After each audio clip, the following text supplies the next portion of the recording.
ദൈവത്തിന്റെ ജനം, അതായത് വളരെ ചുരുക്കം പേർ മാത്രം ഇന്ന് ലോകം മുഴുവൻ ഈ പ്രത്യേക ഒരു ദിവസത്തെ ഒരേ സമയം ഒരേ ദിവസം ഒരേ ആരാധനയിൽ മുഴുകി ദൈവത്തെ ആരാധിക്കുന്നു. അത് നാം ചിന്തിക്കേണ്ട ഒരു ഏറ്റവും വലിയൊരു പ്രവണതയാണ്. ഇന്ന് പലരും പറയുന്നു ശബ്ദം നീങ്ങിപ്പോയി എന്ന് പറയുമ്പോൾ ദൈവത്തിന്റെ വചനം നമ്മളെ ഓർപ്പിക്കുന്നത് യെഹെസ്കേൽ പ്രവചനം 20-ാം അധ്യായത്തിന്റെ 11-12 വാക്യം അവിടെ ഇപ്രകാരം വായിക്കുന്നു. യെഹെസ്കേൽ വിശുദ്ധ വേദപുസ്തകം എടുത്ത് വായിക്കും. യെഹെസ്കേൽ പ്രവചനം 20-ാം അധ്യായത്തിന്റെ 11-12 വാക്യങ്ങൾ ഇപ്രകാരം വായിക്കുന്നു. ഞാൻ എൻ്റെ ചട്ടങ്ങളെ അവർക്ക് കൊടുത്തു. ആർക്ക് കൊടുത്തു? ദൈവത്തിന്റെ ജനത്തിന് കൊടുത്തു. എൻ്റെ വിധികളെ അവരെ അറിയിച്ചു. അവയെ ചെയ്യുന്ന മനുഷ്യൻ അവയാൽ ജീവിക്കും. ഞാൻ അവരെ വിശുദ്ധീകരിക്കുന്ന യഹോവയെന്ന് അവർ അറിയേണ്ടതിന് എനിക്കും അവർക്കും ഇടയിൽ അടയാളമായിരിക്കാൻ തക്കവണ്ണം എൻ്റെ ശബ്ദങ്ങളെയും ഞാൻ അവർക്ക് കൊടുത്തു എന്ന് ദൈവത്തിന്റെ വചനം വ്യക്തമായി നമ്മളെ ഓർമ്മിക്കുന്നു.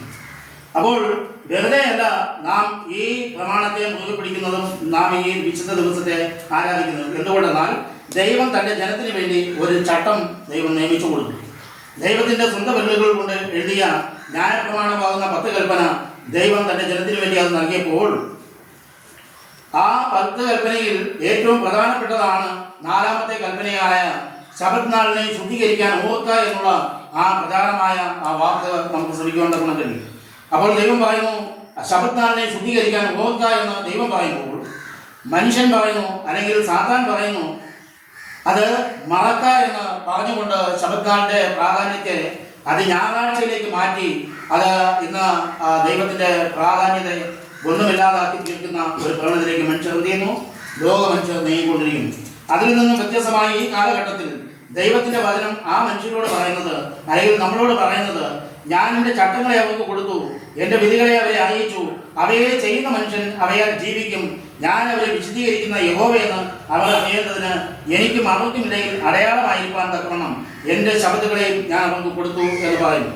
അപ്പോൾ അങ്ങനെയാണെങ്കിൽ പ്രിയമുള്ളവരെ, ദൈവത്തിന്റെ നിയമമാകുന്ന ആ ചട്ടങ്ങളും കൽപ്പനകളും എന്തുകൊണ്ടാണ് നമുക്കത് നൽകിയത്? കാരണം ദൈവം നമ്മെ സ്നേഹിക്കുന്നു. ദൈവം പറയുന്നു, ഞാൻ അവരുടെ നടുവിൽ വസിപ്പാൻ തക്കവണ്ണം എന്ത് ചെയ്യുന്നു? അവർ എനിക്കും അവർക്കും ഇടയിൽ അടയാളമായിരിക്കാൻ എന്ത് ചെയ്യണം? എൻ്റെ ശബ്ദങ്ങളെ ഞാൻ അവർക്ക് കൊടുത്തിരിക്കുന്നു എന്ന് അവിടെ പറയുന്നതിനുടയാണ്. അപ്പൊ ലോകത്തിന്റെ ഉൽപ്പത്തിയിൽ ദൈവം ആഴ്ചവട്ടത്തിന് 7 ദിവസങ്ങളെ ഉണ്ടാക്കിയെന്ന് നമുക്കറിയാം, അല്ലെ? എങ്ങനെ നോക്കിയിരുന്നാലും ആഴ്ചവട്ടത്തിന് 7 ദിവസങ്ങളുണ്ട്, അല്ലെ? അപ്പോൾ 1-ാം ദിവസം, ആഴ്ചവട്ടത്തിന്റെ 1-ാം ദിവസം ദൈവം പ്രവൃത്തി ആരംഭിച്ചു.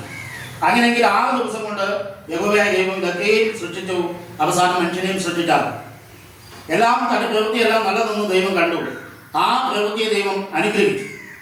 എന്നാൽ അതിൽ നിന്നും വ്യത്യസ്തനായി ദൈവം ഒരു ദിവസത്തെ തന്റെ പ്രവൃത്തിയിൽ നിന്നും അത് വേർതിരിച്ച് താൻ ഒരു ദിവസത്തെ വിശ്രമത്തിനായി എടുത്തപ്പോൾ ആ വിശ്രമം എന്തിനാണ് ദൈവം അത് എടുത്തത് എന്ന് നാം ചോദിച്ചു കഴിഞ്ഞാൽ ദൈവത്തിന് വിശ്രമത്തിന്റെ ആവശ്യമുണ്ടോ? ഇല്ല. അപ്പൊ എന്തുകൊണ്ട് സകല അണ്ടഘടാകങ്ങളെയും സർവ്വചരാചരങ്ങളെയും സൃഷ്ടിച്ച ദൈവം ഒരിക്കലും ക്ഷീണിക്കുന്നില്ല, തളർന്നു പോകുന്നില്ല, അവൻ ഉറങ്ങുന്നില്ല, മയങ്ങുന്നില്ല, അവന് ക്ഷീണമില്ല, ബലഹീനതയില്ല, അവൻ ശക്തനാണ്, സകലത്തിനും മതിയായവനാണ്, സകലത്തെയും സൃഷ്ടിച്ച ദൈവമാണ് എന്ന് അവിടെ പറയുമ്പോൾ ആ ദൈവത്തിന് ഒരു വിശ്രമത്തിന്റെ ആവശ്യം വരുന്നില്ല. എന്തുകൊണ്ടാണ് ദൈവം ഒരു ദിവസത്തെ ശുദ്ധീകരിച്ച് വിശ്രമത്തിനായി തിരഞ്ഞെടുത്തത്? കാരണം ദൈവത്തിന്റെ സൃഷ്ടിയായ മനുഷ്യൻ, ആ മനുഷ്യൻ ദൈവത്തോടൊത്ത് വസിക്കണമെന്നും ആ ദൈവത്തെ എന്ത് ചെയ്യണം? തമ്മിൽ ദൈവവുമായുള്ളൊരു ആത്മബന്ധം ഉണ്ടായിരിക്കണമെന്നും ആ ദൈവത്തോട് ചേർന്നിരിക്കണമെന്നും ആ ദൈവത്തെ ആരാധിക്കണമെന്നും ദൈവം എന്ത് ചെയ്തു? അത് കണ്ടു. അതുകൊണ്ട് മനുഷ്യനോട് പറഞ്ഞു, 6 ദിവസം കൊണ്ട് യഹോവയായ ദൈവം ആകാശവും ഭൂമിയും സർവ്വചരാചരങ്ങളെയും സൃഷ്ടിച്ചു. അത് 7-ാം ദിവസം വിശുദ്ധ യഹോവയുടെ സ്വസ്ഥതയ്ക്കുള്ള ശബ്ദമാകുന്നു. അന്ന് നീയും നിന്റെ പുത്രനും നിന്റെ പുത്രിയും നിന്റെ വേലക്കാരനും വേലക്കാരത്തെയും നിന്റെ പടിവാതിൽക്കുള്ള പരദേശിയും നിന്റെ കന്നുകാലികളും ആടുമാടുകളും യാതൊരു വേലയും എന്ത് ചെയ്യരുത്. അന്ന് യഹോവയുടെ വിശുദ്ധ ദിവസമാകുന്നു. അന്ന് നീ എന്ത് ചെയ്യണം? സ്വസ്ഥമായിരുന്നു ദൈവത്തെ ആരാധിക്കണം, ദൈവ കൽപ്പനകളെ പ്രമാണിക്കണം, ദൈവവുമായുള്ള ആത്മീയ ബന്ധം എന്ത് ചെയ്യണം? ഉണ്ടായിരിക്കണം എന്ന് ദൈവം കൽപ്പിച്ചു. അപ്പോൾ 7-ാമത്തെ ദിവസത്തെ മറ്റെല്ലാ ദിവസത്തിനും വ്യത്യസ്തമാക്കി മനുഷ്യവർഗത്തിന് ആരാധനയ്ക്കായി നൽകി. ഇതിനെല്ലാം പിന്നിൽ ദൈവത്തിനൊരു വലിയ ഉദ്ദേശമുണ്ട്. എന്താണ് ഉദ്ദേശം? ആഴ്ചവട്ടത്തിന്റെ 7-ാം ദിവസമാകുന്ന വിശുദ്ധ ശബ്ദത്തിനെ, വിശുദ്ധ ദിവസത്തെ അഥവാ ശനിയാഴ്ചയെ ആരാധിക്കും. വിശുദ്ധ ദിവസങ്ങൾക്കുമായി നൽകിയിട്ടുള്ള പിന്നീടുള്ള ദൈവിക ഉദ്ദേശമാണ് യെഹെസ്കേൽ പ്രവചനം 20-ാം അധ്യായത്തിന്റെ 12-ാം വാക്യത്തിൽ നമുക്ക് കാണുവാൻ സാധിക്കും. അത് നിങ്ങൾ ശ്രദ്ധാപൂർവം വിശുദ്ധ തിരുവെഴുത്ത് നാം വായിക്കുകയാണെങ്കിൽ നമുക്ക് അവിടെ മനസ്സിലാക്കാൻ കഴിയും ദൈവം എന്തുകൊണ്ടാണ് ഇപ്രകാരം ഒരു വിശുദ്ധ ദിവസത്തെ അവിടെ ഒരുക്കിയതെന്നും എന്തിനാണ് മനുഷ്യരോട് അത് ആവശ്യപ്പെട്ടതെന്നും നമുക്കവിടെ കാണുന്ന സാധിക്കും. ഞാൻ അവരെ വിശദീകരിക്കുന്ന യഹോവ എന്ന് അവർ അറിയേണ്ടതിന് ഒന്നാമത്തെ കാര്യം, യഹോവ നമ്മെ വിശദീകരിക്കുന്ന യഹോവയാണ്. മനുഷ്യൻ ദൈവത്തിന്റെ സൃഷ്ടിയിൽ ദൈവം ഭൂമിയിൽ മനുഷ്യനെ നല്ല മനോഹരമായ ഏതൻ തോട്ടത്തിൽ തന്നെ വസിപ്പാൻ തക്കോണമാക്കിയപ്പോൾ താൻ ഏകനായിരിക്കുന്നത് നന്നതല്ല എന്ന് കണ്ടിട്ട് അവന് തക്കതായ ഒരു തുണയും ദൈവം ഉണ്ടാക്കി കൊടുത്തു. അങ്ങനെ ആദ്യ ഉടമ്പടി, ദൈവത്തിന്റെ ഉടമ്പടി, വിവാഹം എന്ന ഉടമ്പടിയിൽ കൂടെ മനുഷ്യൻ എന്ത് ചെയ്തു? ഏതൻ തോട്ടത്തിൽ വസിപ്പാൻ തക്കണോടെയാണ്. ആ വസിച്ചിരുന്ന ഏതൻ തോട്ടത്തിൽ സ്വർഗത്തിൽ തന്റെ സ്ഥാനം നഷ്ടപ്പെട്ടു, അവൻ ഭൂമിയിലേക്ക് തള്ളപ്പെട്ടു എന്ന് അവൻ ഉറ്റുനോക്കി കാത്തിരുന്നു. എന്താണ് അവൻ കാത്തിരുന്നത്? ദൈവത്തിന്റെ രൂപസാദൃശ്യത്തിൽ ദൈവത്തിന്റെ സൃഷ്ടിയായ ദൈവത്തിൽ ജ്ഞാനവും വിവേകവും ബുദ്ധിയും ഐശ്വര്യവും സമാധാനവും സന്തോഷവും നൽകി ദൈവം സൃഷ്ടിച്ച ആ വ്യക്തിത്വത്തിലേക്ക് അവൻ എന്ത് ചെയ്തു? ആകർഷിക്കുവാൻ തക്കനിടയായി. എന്നാൽ മനുഷ്യൻ ദൈവത്തിന്റെ സൃഷ്ടിയായതുകൊണ്ടും ദൈവത്തിന്റെ തേജസ് അവനിൽ ഉണ്ടായിരുന്നതുകൊണ്ടും മനുഷ്യനെ അവന് വീഴ്ത്തുവാൻ തക്കണം സാധിക്കില്ല. കാരണം അവൻ ദൈവത്തിന്റെ പൂർണ്ണ ശക്തിയുള്ളവനായിരുന്നു. എന്നാൽ എവിടെയാണ് അവൻ വേദന പിടിച്ചത്? ബലഹീനപാത്രത്തിൽ. ആരായിരുന്നു ബലഹീനപാത്രം? അത് നമ്മുടെ പിതാക്കന്മാരുടെ പിതാവായ ആദ്യ മനുഷ്യനായ ആദാമിൽ നിന്നും ദൈവം അടർത്തിയെടുത്ത് തനിക്ക് കൂട്ടായി കൊടുത്ത ഒരു സ്ത്രീയിൽ നിന്നും ആ സ്ത്രീയായ തന്റെ ഭാര്യയിൽ നിന്നും താൻ ബലഹീന പാത്രമായതുകൊണ്ട് പിശാച് അവളെ സ്വാധീനിപ്പാൻ തക്കനിടയായി. അതുകൊണ്ട് സ്വർഗത്തിൽ ദൈവത്തിന്റെ കിരീടങ്ങൾക്ക് മുകളിൽ ഞാൻ എൻ്റെ കിരീടം വയ്ക്കുമെന്ന് അവൻ വാശി പിടിച്ചപ്പോൾ അവിടുത്തെ സ്ഥാനം അവൻ തള്ളിക്കളഞ്ഞ് അവനെ പാതാളത്തിലേക്ക് തള്ളിയിട്ടപ്പോൾ അവൻ ഈ അന്ധകാരത്തിൽ കിടന്ന് അവൻ എന്ത് ചെയ്തു? ഒരു പ്രവൃത്തിയുമില്ലാതെ അവൻ ശൂന്യതയിലായിരുന്നപ്പോൾ ദൈവം തന്റെ പ്രവൃത്തി ആരംഭിച്ചതായി നമുക്ക് കാണുവാൻ സാധിക്കും. ആ സൃഷ്ടിയുടെ വികല്പമായ സൃഷ്ടിയാണ് മനുഷ്യൻ. ആ മനുഷ്യനെ തോൽപ്പിക്കുവാൻ തക്കോണം, ആ മനുഷ്യനെ തോൽപ്പിച്ചെങ്കിൽ മാത്രമേ ദൈവത്തെ തോൽപ്പിക്കുവാൻ കഴിയുള്ളൂ അവൻ ചിന്തിച്ചതുകൊണ്ട് ദൈവത്തിന്റെ വികല്പമായ സൃഷ്ടിയായ മനുഷ്യനെ അവൻ ചെയ്തു തോൽപ്പിക്കുവാൻ തക്കനിടയായി. അപ്പോൾ ബലഹീന പാത്രത്തിലാണ് എപ്പോഴും സാധാരണ മോട്ടം. കാരണം നമ്മളൊക്കെയും എന്തായാലും പാപത്താൽ നിറയപ്പെട്ട ഈ ലോകത്തിൽ വസിക്കുമ്പോൾ നാം ബലഹീന പാത്രരായിത്തീരുന്നു. എന്നാൽ ദൈവം പറയുന്നു, ഞാൻ നിന്നെ ശക്തീകരിക്കുന്ന യഹോവയാകും. അപ്പോൾ ദൈവത്തിന്റെ പ്രമാണങ്ങളും ദൈവത്തിന്റെ ചട്ടങ്ങളും നാം അനുസരിച്ച് നാം ദൈവഭാഗത്തേക്ക് നിലനിന്നാൽ ദൈവം നമ്മെ ശക്തീകരിക്കും. പിശാചിന്റെ തന്ത്രങ്ങളിൽ നിന്നും നമ്മെ വീണ്ടെടുക്കും. അവൻ നമ്മെ നടത്തേണ്ടുന്ന വഴിയെ അവൻ നമ്മെ നടത്തും. അത് ദൈവത്തിന്റെ വാഗ്ദത്തമാണ്, മനുഷ്യനോടുള്ള വാഗ്ദത്തം. ആ വാഗ്ദത്തത്തിൽ അങ്ങനെയാണെങ്കിൽ നാം ഇന്ന് എത്രത്തോളം ദൈവത്തോട് ചേർന്നിരിക്കേണ്ട വ്യക്തിജീവങ്ങളാണ്. നാം ഒരു നിമിഷം ചിന്തിച്ചു നോക്കുക. നമ്മുടെ വീണ്ടെടുപ്പുകാരനായ യഹോവയായ ദൈവം തന്റെ പുത്രനായ ക്രിസ്തുവിനെ ഈ ലോകത്തേക്ക് അയച്ചത് നമ്മുടെ പാപങ്ങൾക്ക് പ്രായശ്ചിത്തമായി നമ്മെ വീണ്ടെടുക്കുന്നതിന് വേണ്ടിയിട്ടാണ് പ്രിയമുള്ളവർ. അതുകൊണ്ടാണ് അവർ ഈ ലോകത്തിൽ വന്ന് ലോകത്തിന്റെ പാപത്തെ ചുമക്കുന്ന ദൈവത്തിന്റെ കുഞ്ഞാടെന്ന് അവിടെ യോഹന്നാൻ സാക്ഷ്യം പറയുവാനിടയായി. ആകപ്പെട്ട കുഞ്ഞാടായ കർത്താവായ യേശു ക്രിസ്തു ഈ ലോകത്തിൽ എനിക്കും നിങ്ങൾക്കും വേണ്ടി കാൽവരിയിൽ മരിപ്പാൻ വേണ്ടി വന്നെങ്കിൽ അവനൊരു വീണ്ടെടുപ്പിന്റെ പദ്ധതി കൊണ്ട് നമ്മെ അവൻ കരുതുന്നവനാണ്. അവൻ നമ്മെ വീണ്ടെടുപ്പുകാരനാണ് എന്ന് നാം മറന്നു പോകരുത്. ആ ക്രിസ്തുവിനെ ഇന്ന് വലിച്ചു കീറി പല തട്ടിലാക്കി ഇന്ന് പല ദിവസങ്ങളിലായി ശബത്തിന്റെ മഹാത്മ്യത്തിൽ നിന്നും വേർപിരിച്ച് ഇന്ന് ജനത്തെ തെറ്റിച്ചു കളയുന്ന അനേകം ഗുരു ഉപദേശകന്മാർ ഇന്ന് ലോകത്തിൽ കടന്നു വന്നിരിക്കുന്നത് കൊണ്ട് ജനത്തെ അവർ എന്ത് ചെയ്യുന്നു? വഞ്ചിച്ചു കളയുന്നു. ആ വഞ്ചിക്കുവാനുള്ള കാരണം ആരാണ്? സാത്താൻ കഴിയുമെങ്കിൽ യഹോവയുടെ ദൂതന്മാരെ തെറ്റിപ്പാൻ തക്കവണ്ണം അവരെന്ത് ചെയ്യുന്നു? വലിയ അത്ഭുതങ്ങളും അടയാളങ്ങളുമായി നിങ്ങളുടെ അടുക്കൽ കടന്നു വരും. എന്നാൽ നിങ്ങൾ എന്ത് ചെയ്യരുത്? ചഞ്ചലപ്പെട്ടു പോകരുതെന്ന് ദൈവത്തിന്റെ വചനം നമ്മളെ ഓർപ്പിക്കുകയാണ് ചെയ്യുന്നത്.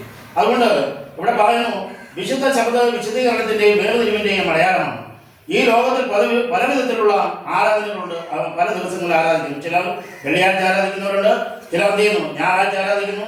ഇതെല്ലാം ഒരുപോലെ ശരിയാണോ എന്ന വിശുദ്ധ വേദപുസ്തകം നാം പരിശോധിക്കുമ്പോൾ നമുക്ക് മനസ്സിലാക്കാൻ കഴിയുന്നു. അപ്പോൾ ഇവിടെ പറഞ്ഞിരിക്കുന്നത് എന്താണ്? നമുക്കിവിടെ കാണാൻ സാധിക്കുന്നത് റോമർക്കെഴുതിയ ലേഖനം 12-ാം അധ്യായത്തിൽ അവിടെ 1-2 വാക്യം നമ്മൾ വായിക്കുമ്പോൾ അവിടെ നമുക്ക് എന്താ കാണാൻ സാധിക്കുന്നത്? റോമലേഖനം 1-ാം അധ്യായത്തിന്റെ ആരാധനയെ കുറിച്ച്, അവിടെ അതിന്റെ മഹാത്മ്യത്തെ കുറിച്ച് അപ്പോസ്തലനായ പൗലോസ് റോമർക്കെഴുതിയ ലേഖനത്തിൽ കൂടെ നമ്മളോട് അവിടെ ഓർപ്പിക്കും. അവിടെ എന്താ പറയുന്നത്? സഹോദരന്മാരെ, നിങ്ങൾ നിങ്ങൾ ബുദ്ധിയുള്ള ആരാധനയായി നിങ്ങളുടെ ശരീരങ്ങളെയും ഹൃദയങ്ങളെയും ദൈവത്തിന് പ്രസാദമുള്ള യാഗമായി സമർപ്പിപ്പിൻ. അല്ലെ? അങ്ങനെയല്ലേ ഇവിടെ കാണുന്നത്? നിയമത്തിലും പുതിയ നിയമത്തിലും പറയുന്നു വിശുദ്ധ ശബദമാണ് അനുഗ്രഹമെന്നും ആ ശബദിന്റെ അനുഗ്രഹത്തിന് വേണ്ടി നിങ്ങൾ ആ വിശുദ്ധ ദിവസത്തെ ആരാധിക്കണമെന്നും അതിനെ പ്രത്യേകം വേർതിരിക്കണമെന്നും ആ ദിവസത്തിൽ നിങ്ങൾ ഒരു വേലയും ചെയ്യാതെ നിങ്ങളുടെ സകല കാര്യങ്ങളും മാറ്റിവെച്ചുകൊണ്ട് ഒരു ദിവസം ദൈവത്തിന് വേണ്ടി നിങ്ങൾ എന്ത് ചെയ്യണം? ഒരുങ്ങിയിരിക്കണമെന്നും ദൈവത്തെ ആരാധിക്കണമെന്നും ദൈവം അത് വളരെ നിഷ്കർഷമായി വിശുദ്ധ വേദപുസ്തകത്തിൽ കൂടെ നമ്മെ ഓർമ്മിക്കുന്നു. അവിടെ പറയുന്നത്, സഹോദരന്മാരെ, ഞാൻ ദൈവത്തിന്റെ മനസ്സിനെ ഓർപ്പിച്ച് നിങ്ങളെ പ്രബോധിപ്പിക്കുന്നത് നിങ്ങൾ ബുദ്ധിയുള്ള ആരാധനയായി. ആമേൻ, സ്തോത്രം. നിങ്ങൾ ബുദ്ധിയുള്ള ആരാധനയായി അത് നിങ്ങളുടെ ശരീരങ്ങളെ ജീവനും വിശുദ്ധിയും ദൈവത്തിന് പ്രസാദമുള്ള യാഗമായി സമർപ്പിപ്പിൻ. ഈ ലോകത്തിന് അനുരൂപമാകാതെ, അവിടെ പ്രത്യേകം പറയുന്നു, ഈ ലോകത്തിന് എന്ത് ചെയ്യരുത്? നാം അനുരൂപമാകരുത്. അതെന്താണ് ഈ ലോകത്തിന് അനുരൂപമാകരുത് പറയുന്നത്? ഈ ലോകത്തിലുള്ള മ്ലേച്ഛതകളിൽ ഒന്നും നാം എന്ത് ചെയ്യരുത്? പങ്കാളിത്തം വഹിക്കരുത്. നാം അതിൽ എന്ത് ചെയ്യരുത്? ഏർപ്പെടരുത്. നാം ഈ ലോക കാര്യങ്ങളിൽ നാം ഏർപ്പെട്ടുകൊണ്ട് നമ്മുടെ ജീവിതങ്ങളെ നാം വൃഥാ കഴിക്കുന്നവരായി തീരരുത്. അതുകൊണ്ട് യഹോവയായ ദൈവം പറയുന്നു, നിങ്ങൾ എന്താണ് ഈ ലോകത്തിന് അനുരൂപമാകാതെ നന്മയും പ്രസാദവും പൂർണ്ണതയുമുള്ള ദൈവഹിതം ഇന്നതെന്ന് തിരിച്ചറിയേണ്ടതിന് മനസ്സ് പുതുക്കി രൂപാന്തരപ്പെടുവിൻ. ആമേൻ, സ്തോത്രം. സകല മനുഷ്യരോട് പറയുന്നതാണ്. അപ്പോസ്തലനായ പൗലോസ് ഈ റോമാസഭയ്ക്ക് വേണ്ടി അത് ലേഖനം എഴുതുമ്പോൾ അത് വ്യക്തമായി കാണാൻ സാധിക്കും. 10 കന്യകമാരുടെ ഉപമയെ കുറിച്ച് നാം പഠിക്കുമ്പോൾ അവിടെ 10 പേര് ദൈവത്തെ എതിരേൽപ്പാൻ, അത് മണവാളനെ എതിരേൽപ്പാൻ തക്കണം അവർ പുറപ്പെട്ടു. 5 പേരുടെ കയ്യിൽ എണ്ണയുണ്ടായിരുന്നു, 5 പേർ എണ്ണയില്ലാത്തവരായി തീർന്നു എന്ന് നമുക്ക് കാണാൻ സാധിക്കും. ആ വിഷയത്തിലേക്ക് ഞാൻ കിടക്കുന്നില്ല, കാരണം ഒരുപാട് പേരിക്കുവാണ്. അപ്പോൾ എന്തായാലും അതിന്റെ സൂചന ഞാൻ പറഞ്ഞു. അത് നമ്മൾ 5 പേർ ഒരുക്കമുള്ളവരായിരുന്നു, 5 പേർ ഒരുക്കമില്ലാത്തവരായി കാണുന്നു എന്ന് നമുക്ക് വിശുദ്ധ വേദപുസ്തകം പഠിക്കുമ്പോൾ കാണുന്നതെന്ന് സാധിക്കും. എന്താണ് അതിന്റെ സൂചന? കാരണം നാം പരിശുദ്ധാത്മാവെന്ന എണ്ണ നമ്മുടെ ഹൃദയത്തിൽ വാഴുകയും നാം പരിശുദ്ധാത്മാവിൽ നിറയുകയും നാം പരിശുദ്ധാത്മാവിന്റെ പ്രവർത്തനത്തിൽ നാം ദൈവത്തെ അത് കൂടുതലായി അടുത്തറിയുവാൻ നാം ഉത്സാഹിക്കുകയും ചെയ്യുമ്പോൾ ആ പരിശുദ്ധാത്മാവ് നമ്മെ നടത്തേണ്ടുന്ന വഴിയിൽ നടത്തും എന്ന് ദൈവത്തിന്റെ വചനം നമ്മളെ ഓർമ്മിക്കുന്നു. അതുകൊണ്ട് നിങ്ങൾ അത് ബുദ്ധിയുള്ള ആരാധനയായി നിങ്ങളുടെ ശരീരങ്ങളെയും ജീവനും ദൈവത്തിന് പ്രസാദമുള്ള യാഗമായി സമർപ്പിപ്പിനെന്ന് ഇവിടെ ദൈവത്തിന്റെ വചനം നമ്മളെ ഓർമ്മിക്കുകയാണ് ചെയ്യുന്നത്. അതുകൊണ്ട് ഇവിടെ പറയുന്നത് നമുക്ക് ഇപ്രകാരം കാണുന്നത് കൊണ്ട് സാധിക്കുന്നു. യേശു അവനോട് ഒരു യോഹന്നാന്റെ സുവിശേഷം 14-ാം അധ്യായത്തിന്റെ 6-ാം വാക്യം നാം വായിക്കുമ്പോൾ അവിടെ ഒരു ന്യായശാസ്ത്രം വന്ന അത് കർത്താവ് യേശുവിനോട് ചോദിക്കുന്നത് ഇപ്രകാരമാണ്, എന്താണ്? ഞാൻ രക്ഷ പ്രാപിപ്പാൻ എന്ത് ചെയ്യണം എന്നുള്ള ചോദ്യമാണ് അവിടെ യേശുവിനോട് ഉന്നയിക്കുന്നത്. അപ്പോൾ അവനെന്താണ് മറുപടി പറയുന്നത്? കർത്താവ് എന്താണ് നമ്മോട് മറുപടി പറയുന്നത്? നിത്യജീവനിൽ കിടപ്പാൻ ഇച്ഛിക്കുന്നുവെങ്കിൽ നീ എന്ത് ചെയ്യണം? കൽപ്പനകളെ പ്രമാണിക്കുക എന്നാണ് പറഞ്ഞത്. അവൻ എന്ത് ചെയ്തു വർത്താനം? അവൻ വളരെ സമ്പത്തുള്ളവനായതുകൊണ്ട് അവൻ യേശുവിനോട് ന്യായവാദങ്ങളൊക്കെ പറഞ്ഞു. ഞാൻ ബാല്യം മുതൽ ഇതൊക്കെ അത് അനുസരിച്ച് വരുന്നു, ഇനി എനിക്ക് കോപമുള്ളതുണ്ട് എന്ന് ചോദിച്ചപ്പോൾ കർത്താവ് പറഞ്ഞു, നീ ധനികനായിരിക്കുന്നതുകൊണ്ട് നിനക്കുള്ളതൊക്കെയും പിന്നെ നീ ആർക്ക് കൊടുക്കണം? ദരിദ്രന് കൊടുക്കണം. അപ്പൊ കർത്താവ് ഇവിടെ ആരെ സ്നേഹിക്കാനാണ് വന്നത്? ദരിദ്രന്മാരെ സ്നേഹിക്കാനാണ് വന്നത്, അല്ലേ? അപ്പോൾ നമുക്ക് വായിക്കാം. മനുഷ്യൻ വളരെ ധനികനായതുകൊണ്ട് അവൻ എന്ത് ചെയ്തു?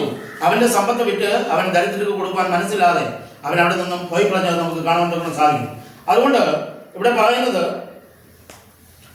യോഹന്നാന്റെ സുവിശേഷത്തിൽ നമുക്ക് കാണാൻ സാധിക്കുന്നു. 14-ാം വായിക്കുന്നു, യേശു അവനോട്, ഞാൻ തന്നെ വഴിയും സത്യവും ജീവനുമാകുന്നു, ഞാൻ മുഖാന്തരമല്ലാതെ ആരും പിതാവിന്റെ അടുക്കൽ എന്ത് ചെയ്യുന്നില്ല, എത്തുന്നില്ല എന്ന്. അപ്പോൾ പഴയ നിയമകാലങ്ങളിലൊക്കെയും ദൈവത്തിന്റെ തിരുവെഴുത്ത് മാറ്റമില്ലാതെ പ്രവാചകന്മാരിൽ കൂടെ ദൈവം അത് മനുഷ്യരെ ഏൽപ്പിച്ചു കൊടുത്തപ്പോൾ അതിൽ നിന്നും തെറ്റി ഒഴിഞ്ഞു പോയവരും അതിൽ നിലനിന്നവരുമായ അനേകരെ നമുക്ക് കാണാൻ സാധിക്കുന്നു. എന്നാൽ പുതിയ നിയമത്തിലേക്ക് വരുമ്പോൾ നമ്മുടെ മധ്യസ്ഥനായ മഹാപ്രഭുവായ അത് നമ്മുടെ ഇടയ പ്രഭുവായിരിക്കുന്ന കർത്താവായ യേശു ക്രിസ്തു നമുക്ക് വേണ്ടി മധ്യസ്ഥം ചെയ്യുമ്പോൾ അവൻ സഭയെ ഉറപ്പിക്കുകയും അനേകരെ ആത്മാവിൽ ബലപ്പെടുത്തുകയും അത് പരിശുദ്ധാത്മാവിന്റെ ദയവിൽ അവരെ സൂക്ഷിച്ചും പോകുന്നു.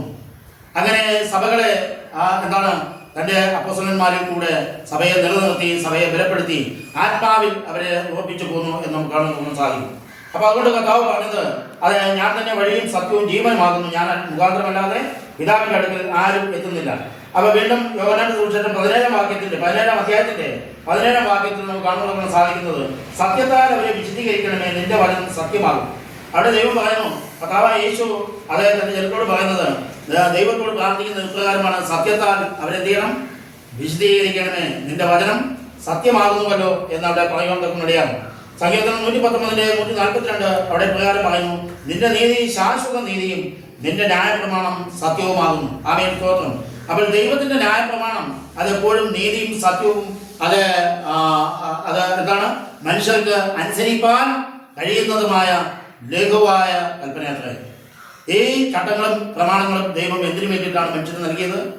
മനുഷ്യന്റെ ജീവിതം ക്രമീകരിക്കാൻ, ദൈവവുമായിട്ടുള്ള ഒരു ആത്മബന്ധം സ്ഥാപിക്കുവാനും, മനുഷ്യൻ വിശുദ്ധിയോടെ കർത്താവിന്റെ വരവ് നാൾ വരെയും ഈ ലോകത്ത് അത് വിശുദ്ധിയോടെ ജീവിക്കാൻ വേണ്ടിയിട്ടാണ് ഈ പ്രമാണങ്ങളെയും ദൈവം അവർക്ക് നൽകിയതെന്ന് നമുക്ക് മനസ്സിലാക്കാൻ സാധിക്കും.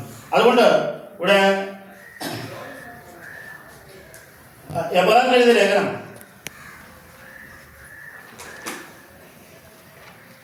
4-ാം അധ്യായത്തിന്റെ 9, 10, 11 വാക്യം നമുക്കൊന്ന് വായിക്കാം. എബ്രായർ എഴുതിയ ലേഖനം 4-ന്റെ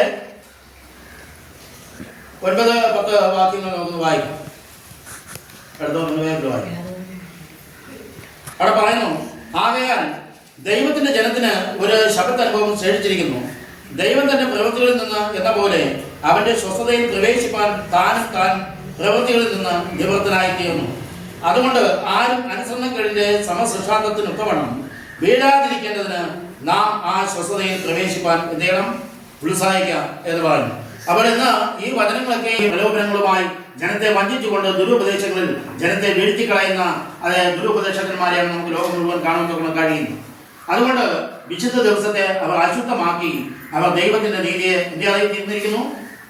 അത് അശുദ്ധമാക്കി തീർന്നിരിക്കുന്നു. അവിടെ ദൈവത്തിന്റെ ജനത്തിന് ഒരു സ്വസ്ഥതയുണ്ട്. ആ സ്വസ്ഥത അത് എവിടെയായിരുന്നു? ഒരു ശബത്തിന്റെ അനുഭവത്തിലാണ് എന്ന് അവർ പറയുന്നു. എന്നാൽ എബ്രായർ എഴുതിയ ലേഖനത്തിൽ വിശുദ്ധ പൗലോസ് അവിടെ വീണ്ടും നമ്മളെ ഓർമ്മപ്പെടുത്തുകയാണ് ചെയ്യുന്നത്. അതുകൊണ്ട് ഈ നാളുകളിൽ നാം എന്ത് ചെയ്യണം? ഈ വിശുദ്ധ കൽപ്പനകളെ പ്രമാണിച്ചുകൊണ്ട് ശബത്തിനെ അത് ബഹുമാനമെന്നും അതിനൊരു സന്തോഷമെന്നും വേണ്ടി നാം എന്ത് ചെയ്യണം?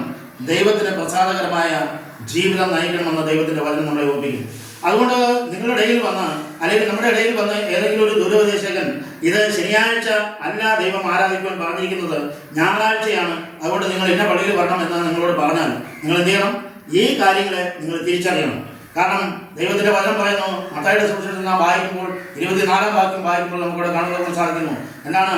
ഈ അന്ത്യകാലത്ത് അത് അധർമ്മം ലോകത്ത് വിലയിക്കൊണ്ടിരിക്കുന്ന ഒരു കാലഘട്ടമാണ്. ദുരുപദേശകന്മാർ കടന്നു കയറുന്ന ഒരു കാലഘട്ടമാണ്. അതുകൊണ്ട് ഇന്ന് വഞ്ചനയും ചതിയും പ്രലോഭനങ്ങളുമായി അത് എന്താണ്? ഓരോരുത്തരുടെ ഭവനങ്ങളിൽ നുഴഞ്ഞു കയറി അവരെന്ത് ചെയ്യുന്നു? ജനത്തെ വഞ്ചിച്ചുകൊണ്ടിരിക്കുന്ന ഒരു കാലഘട്ടത്തിൽ ഇന്ന് അത് ദൈവത്തിന്റെ വചനത്തെ കൂട്ടിമറിച്ച് അതിനെ ഉന്മൂലനം ചെയ്യുവാൻ തക്കോണം, ദൈവജനത്തെ തകർത്ത് കളയുവാൻ തക്കോണം, വിശ്വാസത്തിൽ നിന്നും തേച്ചു കളയുവാൻ തക്കോണം പിശാച് കൊടിയ വഞ്ചന മനുഷ്യരുടെ കൂടെ നടത്തിക്കൊണ്ടിരിക്കുന്നു. അതിനെ നാം എന്ത് ചെയ്യണം? കള്ള നാണയങ്ങളെ നാം തിരിച്ചറിയണം. ആ കള്ള നാണയങ്ങളെ നാം തിരിച്ചറിഞ്ഞുകൊണ്ട് നാം ദൈവത്തിന് പ്രസാദകരമായ അത് നമ്മുടെ ജീവനങ്ങളെ എന്ത് ചെയ്യണം? നമ്മുടെ ജീവിതങ്ങളെ ദൈവത്തിന് പ്രസാദകരമായ യാഗമായി നാം എന്ത് ചെയ്യണം? സമർപ്പിക്കണമെന്ന് ദൈവത്തിന്റെ വചനം പറയുന്നു. അതുകൊണ്ട് ഇവിടെ പറയുന്നു, പുറപ്പാട് 20:8 വാക്യം പറയുന്നു, ശബത്ത് നാളിനെ ശുദ്ധീകരിക്കാൻ ഓർക്കാം, 6 ദിവസം അധ്വാനിച്ച് നിന്റെ വേലയൊക്കെയും ചെയ്യാം, 7-ാം ദിവസം നിന്റെ ദൈവമായ യഹോവയുടെ ശബത്താകുന്നു. അന്ന് നീ നിന്റെ പുത്രനും പുത്രിയും നിന്റെ വേലക്കാരനും വേലക്കാരിയും കന്നുകാലികളും നിന്റെ പടിവാതിൽക്കുള്ള പരദേശിയും ഒരു വേലയും ചെയ്യരുത്. 6 ദിവസം കൊണ്ട് യഹോവ ആകാശവും ഭൂമിയും സമുദ്രവും അവരോടൊക്കെയും ഉണ്ടാക്കി 7-ാം ദിവസം സ്വസ്ഥമായിരുന്നു. അതുകൊണ്ട് യഹോവ ശബത്ത് നാളിനെ ശുദ്ധീകരിച്ച് എന്താണ്? ശബത്ത് നാളിനെ അനുഗ്രഹിച്ച് ശുദ്ധീകരിച്ചിരിക്കുന്നു എന്നവിടെ പറയുന്നു. അപ്പോൾ ദൈവം അനുഗ്രഹിച്ച് ശുദ്ധീകരിച്ച ഒരു ദിവസത്തെയാണ് നാം എന്ത് ചെയ്യുന്നത്? മുറുകെ പിടിക്കുന്നതും ആരാധിക്കുന്നതും. ബാക്കി എല്ലാ ദിവസങ്ങളെയും ദൈവം അനുഗ്രഹിച്ചില്ല എന്നല്ല. ദൈവത്തിന്റെ സൃഷ്ടിയിൽ താൻ ചെയ്ത സകല പ്രവൃത്തിയും ഓരോ ദിവസം നിവൃത്തനായപ്പോൾ ആ ദിവസത്തെ ദൈവം അനുഗ്രഹിച്ചു എന്ന് നമുക്ക് കാണുവാൻ സാധിക്കും. എന്നാൽ 7-ാം ദിവസം തന്റെ പ്രവൃത്തിയിൽ താൻ നിവൃത്തനായപ്പോൾ ആ ദിവസത്തെ അനുഗ്രഹിക്കുക മാത്രമല്ല, അതിനെ വിശുദ്ധീകരിക്കുകയും ചെയ്തു. എന്തുകൊണ്ടാണ് അതിനെ വിശുദ്ധീകരിച്ചത്? ആ വിശുദ്ധീകരണം എന്ന് പറയുന്നത് യഹോവയായ ദൈവം പറയുന്നു, ഞാൻ വിശുദ്ധനായിരിക്കാൻ എൻ്റെ ജനവും എന്തായിരിക്കണം? വിശുദ്ധരായിരിക്കണം. അവർ വിശുദ്ധ ഗണമായി ദൈവത്തോടു കൂടെ നടക്കുന്നവരായിരിക്കണം, ദൈവസ്നേഹത്തിൽ ജീവിക്കുന്നവരായിരിക്കണം, ദൈവത്തെ ആരാധിക്കുന്നവരായിരിക്കണം, ദൈവകൃപയിൽ നിറഞ്ഞവരായിരിക്കണം, പരിശുദ്ധാത്മാവിന്റെ ദൈവത്തിന് അവരെ ഏൽപ്പിച്ചു കൊടുക്കണം. അപ്പം ഈ ലോകത്തിന് എന്ത് ചെയ്യരുത്? അനുരൂപമാകരുത് എന്ന് ദൈവത്തിന്റെ വചനം നമ്മളെ ഓർപ്പിക്കുന്നു. അങ്ങനെ 10 കൽപ്പനയിലെ 4-ാമത്തെ കൽപ്പനയായ ഈ കൽപ്പനയിൽ പറയുന്നു ദൈവത്തിന്റെ പേര് എന്താണ്? അവിടെ യഹോവയായ ദൈവം, ആ സ്ഥാനപ്പേര് സകലത്തിന്റെ സൃഷ്ടാവ്, അധികാരപരിധി ആകാശവും ഭൂമിയും സമുദ്രവും അഖിലാണ്ടം മുഴുവനും ദൈവത്തിന്റെ അധികാരപരിധിയിൽ വരുന്നു. അങ്ങനെ 3 നാമമാണ് യഹോവയ്ക്കുള്ള നാമം എന്ന് നമുക്ക് അറിയാൻ പറ്റുന്നത്. ഒന്ന് എന്താണ്? യഹോവയായ ദൈവം എന്താണ് ആയിരിക്കുന്നു? അവരുടെ സ്ഥാനപ്പേര് യഹോവയായ ദൈവം, യാഹ് എന്ന ദൈവം, അവന്റെ സകലത്തിന്റെയും സൃഷ്ടിതാവ് അത് അവൻ്റെ അധികാര പരിധിയാണ്. കാരണം ഈ ലോകത്തിൻ്റെ സകല സൃഷ്ടിയും ആരുടെ പരിധിയിൽ വരുന്നു? ദൈവമായ കർത്താവിൻ്റെ പരിധിയിൽ വരുന്നു. അത് അവൻ്റെ അധികാര പരിധിയിലുള്ളതാണ്. ആകാശവും ഭൂമിയും സമുദ്രവും ഈ അഖിലാണ്ടം മുഴുവനും ആർക്കുള്ളതാണ്? ദൈവത്തിനുള്ളതാണ്. അതുകൊണ്ടാണ് 19-ാം സങ്കീർത്തനം നാം വായിക്കുമ്പോൾ അവിടെ കാണുന്നത് അവിടെ സാധിക്കുന്നത് എന്താണ്? ആകാശം ദൈവത്തിന്റെ മഹത്വത്തെ വർണ്ണിക്കുന്നു, ആകാശവിധാനം അവന്റെ കൈവേലയെ പ്രസിദ്ധമാക്കുന്നു. ആമേൻ, സ്തോത്രം. അപ്പോൾ അത്രത്തോളം പ്രകൃതി പോലും ദൈവത്തിന് കീഴടങ്ങി ദൈവത്തെ മഹത്വപ്പെടുത്തുമ്പോൾ ദൈവത്തിന്റെ പ്രഗത്ഭമായ സൃഷ്ടിയായിരിക്കുന്ന ദൈവവും ജ്ഞാനവും വിവേകവും ബുദ്ധിയും ഐശ്വര്യവും സമൃദ്ധിയും അതുപോലെ തന്നെ ദൈവത്തിന്റെ രൂപസാദൃശ്യത്തിൽ ദൈവം മനഞ്ഞുണ്ടാക്കിയ മനുഷ്യൻ ദൈവത്തെ തോൽപ്പിക്കുവാൻ തക്കണം വരുന്നു. അവിടെ ദൈവം പറയുന്നു, ഞാൻ മനുഷ്യനെ നേരുള്ളവനായി സൃഷ്ടിച്ചു, അവനോ എന്ത് ചെയ്യുന്നു? അനേകം സൂത്രങ്ങളെ അന്വേഷിച്ചു പോരുന്നു. ആമേൻ, സ്തോത്രം. അപ്പോൾ ദൈവത്തിന് ബന്ധമായി അനേകം സൂത്രങ്ങളെ മനുഷ്യൻ കണ്ടുപിടിച്ചു വരും. അതുകൊണ്ട് വിശുദ്ധിയിൽ നിൽക്കുന്നവരെ കൂടെ അവരെന്ത് ചെയ്യുന്നു? തന്ത്രത്തിന്റെ ഉപായത്തിൽ അവരെ തെറ്റിച്ചു കളയുന്ന ഒരു പ്രക്രിയയിലേക്ക് മാറിയിരിക്കുന്നു. അതുകൊണ്ട് സർവ്വലോകവും ദുഷ്ടന്റെ അധീനതയിൽ കിടക്കുന്നു എന്ന് ദൈവത്തിന്റെ വചനം പുരോഹിത ലേഖനം നമ്മൾ വായിക്കുന്നു, മനസ്സിലാകും. അപ്പൊ ഈ സർവ്വലോകവും ആരുടെ അധീനതയിലാണ്? ദുഷ്ടന്റെ അധീനതയിലാണ്. ആ ദുഷ്ടന്റെ അധീനതയിൽ നിന്നും നമ്മെ വീണ്ടെടുക്കുവാൻ തക്കവണ്ണമാണ് നമ്മുടെ രക്ഷകനും നമ്മുടെ വീണ്ടെടുപ്പുകാരനുമായ കർത്താവായ യേശു ക്രിസ്തു ഈ ലോകത്തിൽ വന്നതെന്ന് നമുക്ക് കാണാൻ സാധിക്കുന്നു. ആ കർത്താവ് നമ്മെ പഠിപ്പിച്ചത്, അവൻ വളർന്ന നസ്രയത്തിൽ അവൻ പതിവ് പോലെ അവൻ ചെയ്തു, ദൈവാലയത്തിൽ പോയി അവൻ വായിക്കുവാൻ എഴുന്നേറ്റ് നിന്നു. യെശയ്യാ പ്രവാചകന്റെ പുസ്തകം അവന്റെ കരങ്ങൾ കൊടുത്തു. അവൻ ഗിരിപ്രഭാഷണത്തിൽ അത് വളരെ ഉച്ചത്തിൽ മനുഷ്യന് മനസ്സിലാവുന്ന തരത്തിൽ അവരുടെ ഹൃദയങ്ങളുടെ ആഴത്തിൽ പഴിയുന്ന തരത്തിൽ അവൻ ചെയ്തു അവിടെ പ്രസ്താവിക്കുവാൻ തക്കമുടയാൻ. ആശ്ചര്യകരമായ കാര്യങ്ങൾ മനുഷ്യർ കേൾക്കുവാൻ തക്കമുടയാൻ അവരുടെ തിരുവായി കഴിഞ്ഞ് അവൻ അവരോട് അത് പറഞ്ഞ കാര്യങ്ങളാണ് നാം മുന്നമേ നമ്മൾ ചിന്തിച്ച കാര്യങ്ങൾ. അതുകൊണ്ട് യഹൂദന്മാർ കത്തെഴുതുമ്പോൾ നമുക്ക് എന്ത് ചെയ്യുന്നു? അവിടെ അവർ സീൽ വയ്ക്കുന്ന നമുക്ക് കാണാൻ സാധിക്കും. ഇന്ന് നമ്മുടെ ദേശത്ത് നാം എന്തെങ്കിലും ഒരു പ്രധാന കാര്യത്തിന് വേണ്ടി പോയാൽ, നമ്മളൊരു സർട്ടിഫിക്കറ്റിന് വേണ്ടി പോയാൽ, ആ സർട്ടിഫിക്കറ്റിന് വേണ്ടിയിട്ട് നമ്മളൊരു ഉദ്യോഗസ്ഥനെ സമീപിച്ചാൽ അവരുടെ പേരിലെന്ത് ചെയ്യുന്നു? ആ സീല് പതിച്ച് നമുക്ക് അവരുടെ മുദ്രയായിട്ട് നമുക്ക് തരും. ഈ രാജ്യത്തെ ഭരിക്കുന്ന ഭരണകർത്താക്കന്മാർ നമ്മളൊരു 100 രൂപ നോട്ടെടുത്ത് അത് ദൈവം മനുഷ്യർക്ക് നൽകിയിരിക്കുന്നു. എന്തുകൊണ്ടെന്ന് ചോദിച്ചാൽ ദൈവവും മനുഷ്യനുമായി ഒരു ആത്മബന്ധത്തിന്റെ സ്ഥാപനം. അതായത് പാപത്തിൽ വീണ് നീ അതമ്പതിച്ച് പോയെങ്കിൽ നിന്നെ വീണ്ടെടുക്കുവാൻ തക്കവണ്ണം അത് ദൈവത്തിന്റെ കുഞ്ഞാടായ കർത്താവായ യേശു ഈ ലോകത്തിൽ നിന്റെയും എന്റെയും രക്ഷകനായി വന്നു. ആ രക്ഷ നമുക്ക് സൗജന്യമായി നൽകിയിരിക്കുന്നു. ആ രക്ഷയിലേക്ക് നാം പ്രവേശിപ്പാൻ തക്കവണ്ണം നാം എത്രത്തോളം ദൈവത്തെ അന്വേഷിക്കുന്നവരായിരിക്കും, ദൈവകൽപ്പന പ്രമാണിക്കുന്നവരായിരിക്കും. അതുകൊണ്ട് പ്രിയമുള്ളവരെ, ഞാൻ നിങ്ങളോട് പറയുന്നു, എന്തുകൊണ്ടാണ് ദൈവം നമുക്ക് ആരാധനയ്ക്ക് ഒരു പ്രത്യേക ദിവസത്തെ നൽകിയത്? എസ്കേൽ പ്രവചനം 20:20 നാം വായിക്കുമ്പോൾ അവിടെ പ്രകാരം പറയുന്നു, എന്റെ ശബ്ദങ്ങളെ വിശദീകരിപ്പിൻ, ഞാൻ നിങ്ങളുടെ ദൈവമായ യഹോവയെന്ന് നിങ്ങൾ അറിയേണ്ടതിന് അവ എനിക്കും നിങ്ങൾക്കും അടയാളമായിരിക്കട്ടെ എന്ന് കൽപ്പിച്ചു. ആമേൻ, സ്തോത്രം. അപ്പോൾ അവിടെ 12 പറയുന്നു, ഞാൻ അവരെ വിശദീകരിക്കുന്ന യഹോവ എന്ന് അവർ അറിയേണ്ടതിന് എനിക്കും അവർക്കും ഇടയിൽ അടയാളമായിപ്പാൻ തക്കവണ്ണം എന്റെ ശബ്ദങ്ങളെയും ഞാൻ അവർക്ക് കൊടുത്തു എന്ന ദൈവത്തിന്റെ വചനത്തിൽ നമുക്ക് ഓർമ്മപ്പെടുത്തുകയാണ് ചെയ്യുന്നത് പ്രിയമുള്ളവരെ. അതുകൊണ്ടാണ് നാം വിശുദ്ധ ശബ്ദത്തില് ദൈവത്തെ ആരാധിക്കാൻ തക്കവണ്ണം കടന്നു വന്നിരിക്കുന്നത്. ഇതൊരു അനുഗ്രഹമാണ്. അത് അനുസരിക്കുന്നവന് അനുഗ്രഹവും അത് നാശത്തിലേക്ക് പോകുന്നത് അത് ദോഷത്വമായി തീരുന്ന ഒരു സംഭവമാണ് ഈ വിശുദ്ധ കൽപ്പന എന്ന് പറയുന്നത്. അതുകൊണ്ട് ശബ്ദത്തിനെ അശുദ്ധമാക്കാതെ അത് നിങ്ങളുടെ കാലുകളെയും ശരീരങ്ങളെയും വെളിപ്പാക്കി ഹൃദയശുദ്ധിയുള്ളവരായി ദൈവസന്നിധിയിൽ വന്ന് നാം നമ്മുടെ സങ്കടങ്ങളെ ബോധിപ്പിച്ച് ദൈവസന്നിധിയിൽ നാം പ്രാർത്ഥിക്കുമ്പോൾ, നാം ദൈവത്തെ അന്വേഷിക്കേണ്ടവണ്ണം ദൈവത്തോട് നാം ചേർന്നിരുന്ന് ദൈവത്തെ ആരാധിക്കുമ്പോൾ അതുപോലൊരു സന്തോഷം നമ്മുടെ ജീവിതത്തിൽ ഇനി ഉണ്ടാകാൻ പോകുന്നില്ല എന്നുള്ളതാണ് അതിൻ്റെ പരമസത്യം. അതുകൊണ്ട് കർത്താവ് പറയുന്നു, ഇപ്പോൾ ഈ ലോകത്ത് മാത്രമല്ല, കഴിഞ്ഞ കാലങ്ങളിൽ മാത്രമല്ല, കഴിഞ്ഞ കാലം യഹൂദന് കൊടുത്തിരുന്നുവെന്ന് ഇന്നത്തെ ജനം വിളിച്ചു പോകുമ്പോൾ അത് യഹൂദന് മാത്രമല്ല, അവിടെ പറയുന്നു തലമുറയായി ഇത് അടയാളമായിരിക്കാൻ തക്കൊണ്ട് ഞാൻ നിങ്ങൾക്ക് അത് നൽകിയിരിക്കുന്നു. അതുകൊണ്ട് നിങ്ങളുടെ ശബ്ദത്തിനെ അശുദ്ധമാക്കാതെ അതിനെ വിശദീകരിക്കണം എന്ന് ദൈവം ആവർത്തിച്ച് പറയുന്നത് നമുക്ക് കാണുവാൻ സാധിക്കും. പുതിയ നിയമത്തിലേക്ക് വരുമ്പോൾ കർത്താവ് പറഞ്ഞു, എൻ്റെ ഞാൻ ശബ്ദത്തിനും കർത്താവാകുന്നു, മനുഷ്യപുത്രൻ ശബ്ദത്തിനും കർത്താവാകുന്നു എന്നവിടെ അല്ലെ ജീവൻ തക്കുന്നവിടെയാണ്. ഇതൊക്കെയും വായിക്കുകയും കേൾക്കുകയും അനുസരിക്കാതെ ഗ്രഹിക്കുകയും ചെയ്യുന്ന മനുഷ്യർ ഇതെല്ലാം വിട്ടുകളഞ്ഞിട്ട് അവർ ദുരുപദേശത്തിന്റെ ഭാഗത്തിലേക്ക് കടന്നു പോകുന്നത് ഏറ്റവും വലിയ വിഷകരമായ ഒരു കാര്യമാണ് എന്നും ഈ പ്രഭാതത്തിൽ ഞാൻ ഓർമ്മിക്കുകയാണ് ചെയ്യുന്നത്. അതുകൊണ്ട് ഇവിടെ പറയുന്ന യെശയ്യാ പ്രവചനം 66:22-23 നമ്മൾ വായിക്കുമ്പോൾ അവിടെ പ്രകാരം നമുക്ക് കാണുവാൻ സാധിക്കുന്നു. എന്താണ്? യെശയ്യാ 66:22-23 വാക്യം വായിക്കും. അവിടെ പറയുന്നത്, ഞാൻ ഉണ്ടാക്കുന്ന പുതിയ ആകാശവും പുതിയ ഭൂമിയും എന്റെ മുൻപാകെ നിലനിൽക്കുന്നത് പോലെ നിങ്ങളുടെ സന്തതിയും നിങ്ങളുടെ പേര് നിലനിൽക്കുമെന്ന് യഹോവയുടെ അരുളപ്പാട്. പിന്നെ അമാവാസി തോറും ശബത്ത് തോറും സകല ജഡവും എന്റെ സന്നിധിയിൽ നമസ്കരിപ്പാൻ വരും എന്ന് യഹോവ അരുളിച്ചെയ്തു. ആമേൻ, സ്തോത്രം. അപ്പോൾ പഴയ നിയമത്തിലും അവിടെ കർത്താവ് പറഞ്ഞിരിക്കുന്നത് അത് ഞാൻ ഉണ്ടാക്കുന്ന പുതിയ ആകാശം പുതിയ ഭൂമി എന്ന് പറഞ്ഞാൽ ഇപ്പോൾ നമ്മൾ കാണുന്ന ഈ ലോകം എന്തെയും ഇത് നശിച്ചു പോകും, ഇത് നിലനിൽക്കുകയില്ല, മൂലപദാർത്ഥങ്ങളൊക്കെയും എന്തെയും അത് ആകാശം പാശുള്ള പോലെ ചുരുണ്ടുപോകും എന്ന് അത് നമുക്ക് പത്രോസിന്റെ ലേഖനത്തിൽ നമുക്ക് കാണുവാൻ സാധിക്കും. അങ്ങനെയെങ്കിൽ അവിടെ ദൈവം പറഞ്ഞിരിക്കുന്നത് തന്റെ പഴയ നിയമ പുസ്തകം അവസാനിക്കുന്ന യെശയ്യാ പ്രവചനത്തിന്റെ അവസാന ഭാഗത്തിൽ 66-ാം അധ്യായത്തിൽ കർത്താവ് വീണ്ടും പറഞ്ഞിരിക്കുന്നു, ഞാൻ ഉണ്ടാക്കുന്ന പുതിയ ആകാശവും പുതിയ ഭൂമിയും. അപ്പോൾ ഒരു പുതിയ ആകാശവും പുതിയ ഭൂമിയും ഇവിടെ സൃഷ്ടിക്കപ്പെടും. അന്ന് ദൈവത്തിന്റെ ജനം സ്വസ്ഥതയിൽ പ്രവേശിക്കും, അവർ വിശുദ്ധ ശബ്ദത്തിനെ ആരാധിക്കും. അന്ന് ദൈവത്തോടു കൂടെ അവരെന്ത് ചെയ്യും?